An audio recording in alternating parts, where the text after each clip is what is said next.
Presiden Jokowi menandatangani Undang-Undang Cipta Kerja Senin siang kemarin. Jokowi menaikkan Undang-Undang Cipta Kerja berjumlah 1.187 halaman. Dan jumlah ini lebih banyak dari yang semula diserahkan DPR sebanyak 812 halaman. Banyak yang kecewa dan ini sekaligus menjadi pertaruhan ketika masyarakat menganggap Jokowi sebagai presiden pro rakyat kecil, namun kenyataannya kian berbeda. Presiden Joko Widodo resmi menandatangani Omnibus Law Undang-Undang Cipta Kerja pada hari Senin 2 November kemarin dengan nomor Undang-Undang nomor 11 tahun 2020 tentang Cipta Kerja.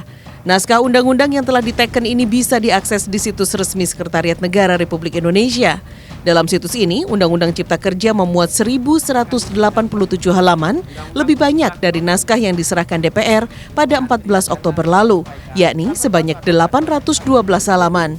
Juru bicara Presiden Fajrul Rahman mengklaim Undang-Undang Cipta Kerja yang ditandatangani Presiden dibuat untuk seluruh masyarakat dan untuk masa depan Indonesia.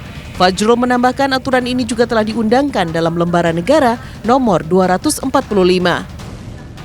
Presiden Joko Widodo menandatangani Undang-Undang Cipta Kerja.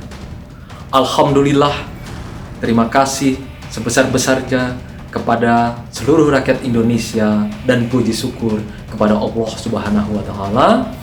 Presiden Joko Widodo secara resmi menandatangani Undang-Undang Cipta Kerja ditandatangani Presiden Jokowi di tengah gelombang protes dan penolakan dari berbagai elemen masyarakat di beberapa wilayah tanah air. Sikap pemerintah yang tetap mengesahkan Undang-Undang Cipta Kerja terkesan mengabaikan aspirasi masyarakat yang disampaikan melalui sejumlah unjuk rasa hingga berhari-hari. Presiden Joko Widodo akhirnya menandatangani draft Undang-Undang Cipta Kerja pada Senin kemarin. Ini artinya 28 hari setelah disahkan pada 5 Oktober lalu. Publik terutama kaum buruh pun gigit jari. Sementara satu-satunya harapan untuk membatalkan Undang-Undang nomor 11 tahun 2020 ini melalui tangan Hakim Mahkamah Konstitusi. Diundangkannya Undang-Undang Cipta Kerja mendapat perhatian dari sejumlah organisasi buruh, seperti Konfederasi Serikat Pekerja Seluruh Indonesia dan Konfederasi Serikat Pekerja Indonesia. Keduanya resmi mendaftarkan gugatan judicial review atau uji materi terhadap Undang-Undang Cipta Kerja ke Mahkamah Konstitusi. Keduanya mengajukan gugatan setelah menemukan adanya sejumlah pasal yang dinilai merugikan buruh. Salah satunya adalah perjanjian kerja waktu tertentu atau PKWT atau karyawan kontrak seumur hidup. Undang-Undang Cipta Kerja dianggap menghilangkan periode batas waktu kontrak yang terdapat di pasal 59 Undang-Undang nomor 13 tahun 2003 tentang ketenagakerjaan.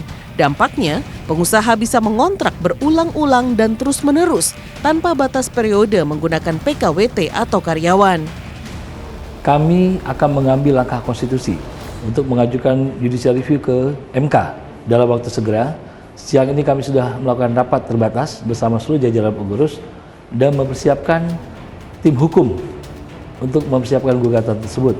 Tapi kita memilih jalur konstitusi karena kita masih percaya Mahkamah Konstitusi akan memutuskan dengan seadil-adilnya. Tapi bila rasa keadilan itu tercederai, rasa keadilan itu terampas oleh kekuasaan dan pemilik modal, maka tak ada pilihan lain. Rapihkan sapmu, luruskan pandanganmu, teguhkan hatimu. Hanya satu kata, apa? Lawan! Apa? Lawan! Sebelumnya, pemerintah dan DPR mempersilahkan pihak yang tidak puas dengan Undang-Undang Cipta Kerja agar mengajukan uji materi ke Mahkamah Konstitusi. Juru bicara Mahkamah Konstitusi Fajar Laksono pun memastikan independensi dan netralitasnya dalam memproses setiap gugatan.